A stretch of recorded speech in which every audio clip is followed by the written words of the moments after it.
जेठानी का बटवा। शांता की दो बहुएं थी, कामिनी और कुसुम। कामिनी जेठानी थी और कुसुम देवरानी।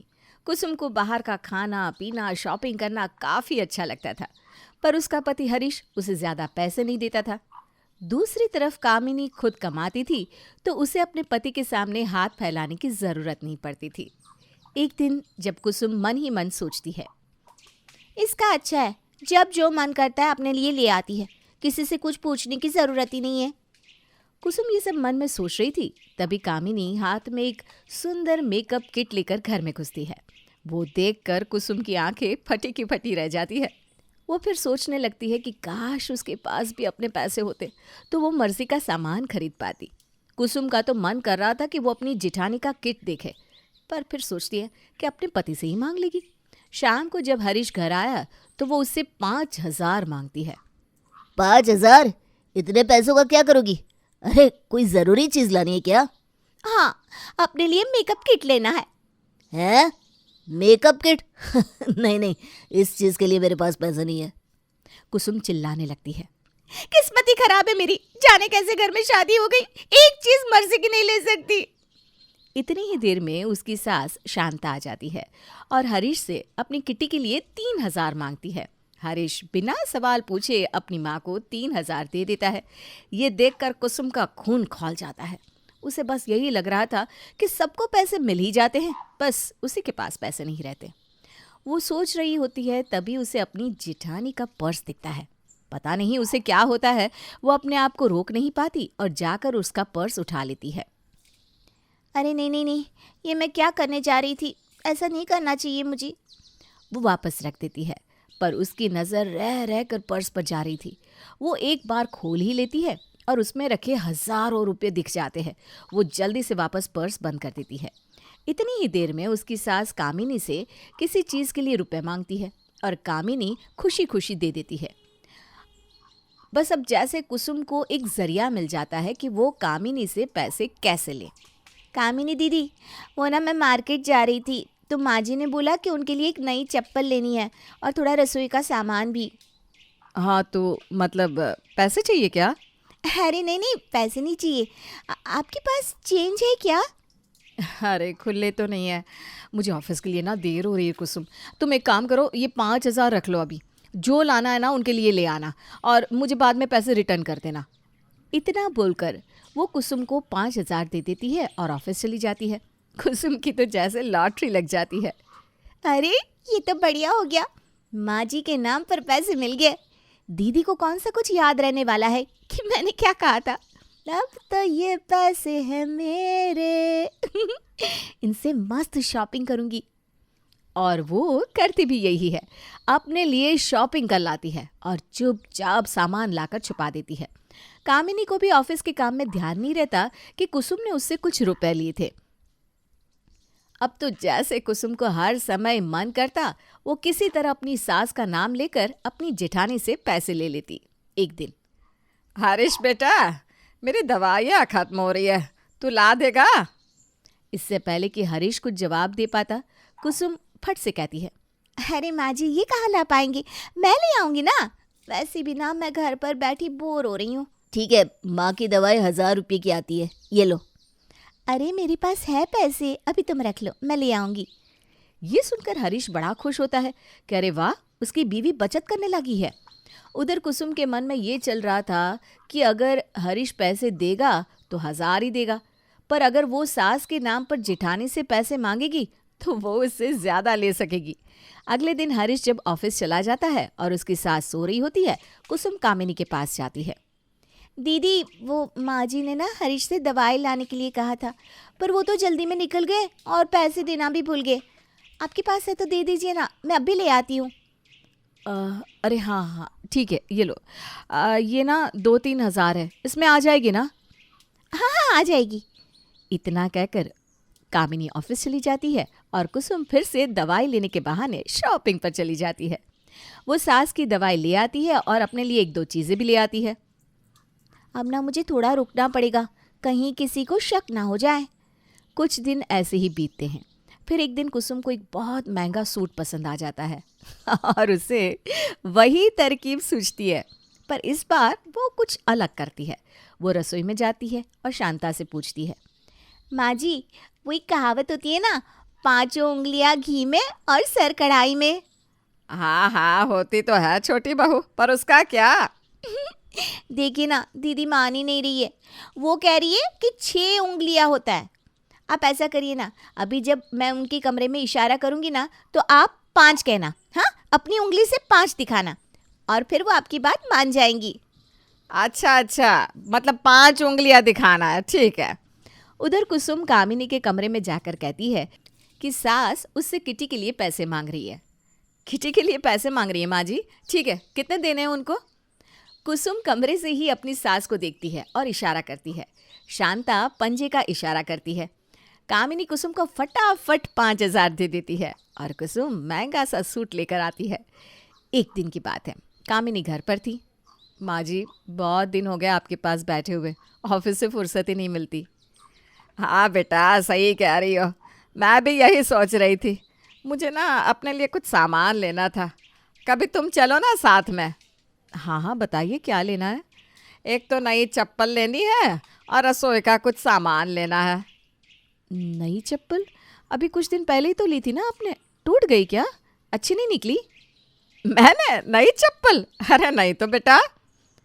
पर मुझसे तो कुसुम पैसे लेकर गई थी और उसने कहा था कि आपकी चप्पल लानी है, रसोई का सामान लाना है। ये सुनकर शांता के तो होश ही उड़ जाते हैं, क्योंकि उसने तो कुसुम से बोला ही नहीं था कुछ लाने को। फिर दोनों बैठकर सारी बातें एक दूसरे को बताते हैं और उन्हें समझ में आ जाता है कि किस तरह से कुसुम दोनों को पागल बना रही है और कामिनी से पैसे मांग रही है। यह तो बहुत गलत हुआ कामिनी, हमें इसे सबक सिखाना ही पड़ेगा। अगले दिन फिर कुसुम कामिनी के पास जाकर कुछ लाने का बहाना करके पैसे मांगती है, पर कामिनी मना कर देती है। उल्टा वो उसी से हिसाब मांगने लगती है। कुसुम, वो कुछ दिनों से मैं तुम्हें पैसे दे रही हूँ ना, ज़रा हिसाब तो दिखा देना। मुझे भी खर्चे का आइडिया हो जाएगा। ये सुनकर कुसुम एकदम सक पका जाती है और यहाँ वहाँ की बातें करके चली जाती है। कामिनी समझ जाती है कि इसके मन में चोर तो है। अब शांता को भी एक तरकीब सूझती है और वो कुसुम को बुलाती है। कुसुम सुनो तो, बेटा बहुत दिन हो गए समधन जी नहीं आई हमारे यहाँ, कल उनको दोपहर को खाने पर बुला लो ना। ये सुनकर कुसुम तो उछली पड़ती है।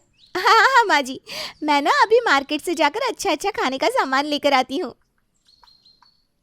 वो जाकर अच्छा खासा सामान खरीद लाती है और शांता और कामिनी ने भी उसको सबक सिखाने का सोच रखा था।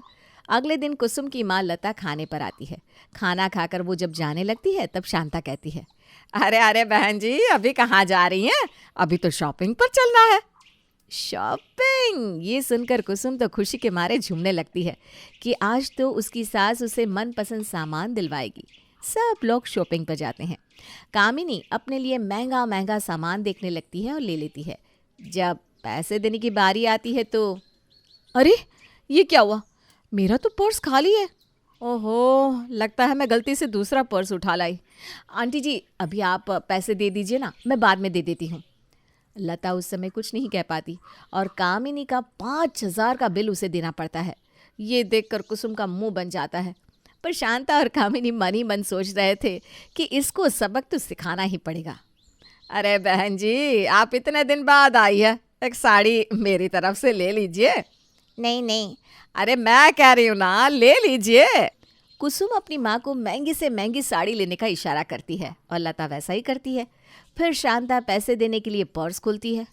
अरे इसमें से पैसे कहाँ गए? इसमें तो 20,000 थे। ओहो, अब मैं पैसे कहाँ से दूँ? लता बहन जी माफ़ कीजिए, पर अभी आप ही दे दीजिए। ये सुनकर लता और कुसुम के हाथ पैर ठंडे पड़ जाते हैं, पर उस समय साड़ी की 5,000 लता को ही देने पड़ते हैं। ऐसा करते करते शांता और कामिनी कुसुम की मम्मी के 30-35 हज़ार रुपये का खर्चा करवा देते हैं। घर आकर शांता और कामिनी एक कमरे में बैठकर यही सोच रहे थे कि कैसे उन्होंने कुसुम को अच्छा सबक सिखाया, और उधर कुसुम हाथ मलती रह जाती है कि सास और जेठानी ने उसकी माँ के कितने पैसे खर्च करवा दिए। सास की उल्टियाँ। भाई, जिस घर में बहू को उल्टियाँ होनी चाहिए, अगर वहाँ सास को उल्टी हो रही हो तो क्या हुआ मम्मी जी? आपकी तबीयत थोड़ी खराब सी लग रही है। मैं आपके लिए पानी लेकर आती हूँ। अरे पानी नहीं बहू, तू तो नींबू ले आ, वो भी खट्टा वाला। बड़ा दिल कर रहा है, जरा काला नमक भी ले आना। काला नमक, नींबू, खट्टा, उल्टी, क्या हो गया माँ जी? मुझे डर लग रहा है कि ये सब की वजह कहीं वो तो नहीं ना? आप क्या हो गया है आपको? हाय, क्या मुंह दिखाऊंगी मैं मोहल्ले में? अरे कैसे बात कर रही है बहू? अरे कुछ भी नहीं है, कल रात को भी मुझे उल्टी हुई थी, पता नहीं कब ठीक होंगी ये उल्टियाँ। अब तो जो भी होगा 9 महीने के बाद ही होगा ना सासू माँ। फिर से उल्टी? मम्मी जी, आपको नहीं लगता इन दिनों आपको कुछ ज्यादा ही उल्टियाँ हो रही हैं, जैसे एक प्रेग्नेंट लेडी को होती है? मुझे लगता है आपको एक बार डॉक्टर को दिखा देना चाहिए। कहीं दादी बनने की उम्र में आप माँ ना बन जाए। अरे तू पागल तो नहीं हो गई? क्या बोल रही है? माँ ऐसे नहीं बन जाते। माँ बनने के लिए क्या क्या करना पड़ता है। अरे अब तो तेरे ससुर भी नहीं रहे। वैसे बहू, मजाक अपनी जगह है, तू इतनी छोटी बात के लिए डॉक्टर को दिखाने की बात कर रही है। अरे कोई जरूरत नहीं है, थोड़े दिनों में सब अपने आप ठीक हो जाएगा।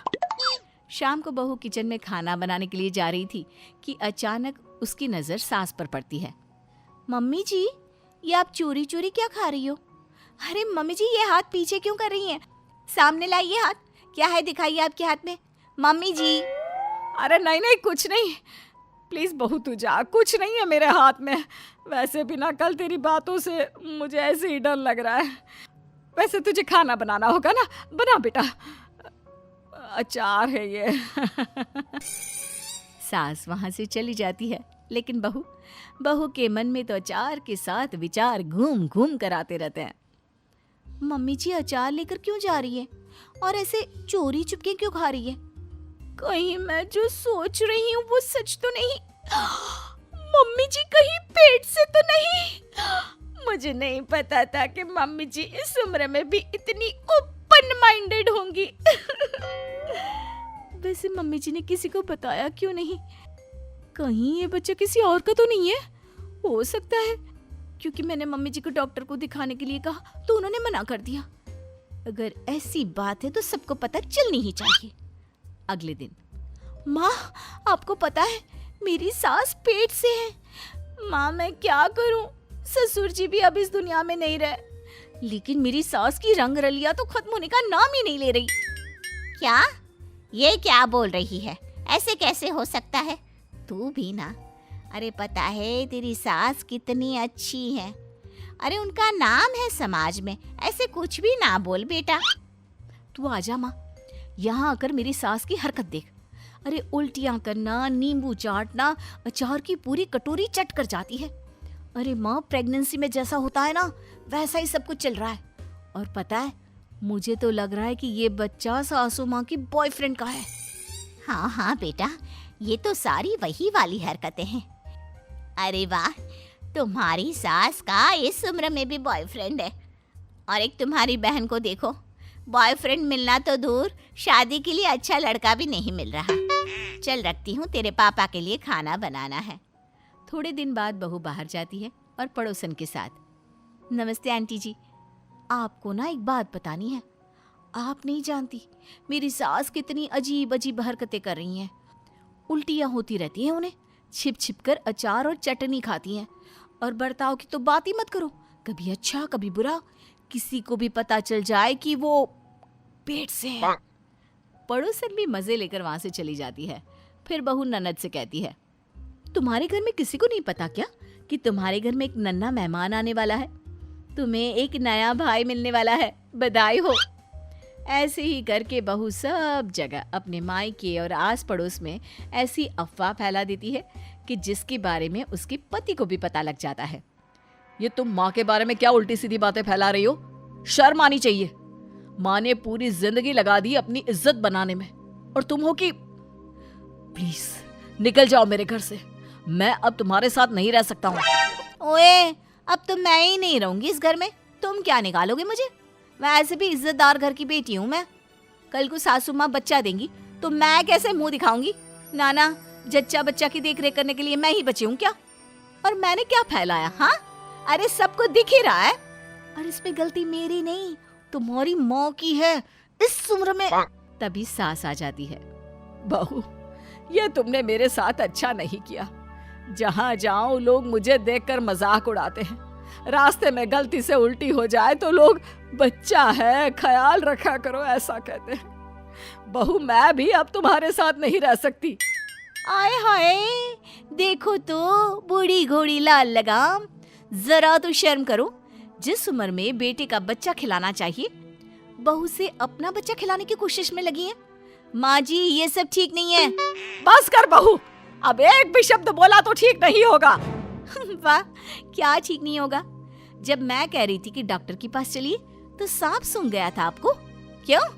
इतनी सच्ची और अच्छी हैं तो चलिए ना मेरे साथ, क्यों नहीं जा रही? सास और पति शांत हो जाते हैं। बेटा, ये पागल हो चुकी है। या तो तू इसे लेकर अलग हो जा या मेरा कहीं और रहने का इंतजाम कर दे। वैसे भी इस मोहल्ले में इसने मेरी इतनी बेइज्जती कर दी है कि रहना मुश्किल है यहाँ। सास वहां से रोती हुई चली जाती है। लेकिन बेटा, मैं अब तुम्हारे साथ नहीं रहूंगा, ये फाइनल है। लेकिन मेरी माँ इस उम्र में बीमार नहीं पड़ सकती क्या? मेरी माँ कोई पेट वेट से नहीं है। उनको एक तरह की बीमारी है जिसमें उनको कुछ समय तक उल्टियां होती रहती है और कुछ अलग अलग खाने का मन करता है, बस। और एक तुम हो, बिना कुछ जाने बस अपने आप से गलत खबर फैलाई जा रही हो। और अब जो तुमने गलत खबर फैलाई है ना, बस इसे फैलाती रहो, क्योंकि मैं तो अपनी माँ का इलाज करा ही रहा हूँ, वो भी बेस्ट डॉक्टर से। क्या सच्ची? मुझे बताया क्यों नहीं? मुझे माफ कर दीजिए प्लीज, पर मुझे पहले बताना चाहिए था ना। मैंने ये क्या कर दिया? अब क्या होगा? पति पत्नी के बीच की बात कोई तीसरा भी सुन लेता है और ये बात सबको पता चल जाती है। और एक दिन जब बहू बाजार जाती है तो अरे यही है, इसने ही अपनी सास के बारे में उल्टी सीधी बात फैलाई कि वो पेट से हैं। हाँ, मैंने भी सुना। अरे कैसी बहू है, इसने तो यहाँ तक बात फैला दी थी कि इसकी सास का चक्कर चल रहा है। अगर मेरी बहू ऐसा करती ना तो मैं इसको घर से निकाल देती। हाँ हाँ, क्यों नहीं। अरे कोई बहू भला अपनी सास के बारे में ऐसा बोलता है? कितनी बदकिस्मत है इसकी सास। बहू ये सारी बात सुनती है और उसको शर्मिंदगी महसूस होती है अपने किए पर। जो लोग कल तक उसकी सास को भला बुरा बोल रहे थे, वो आज उससे ही भला बुरा बोल रहे थे।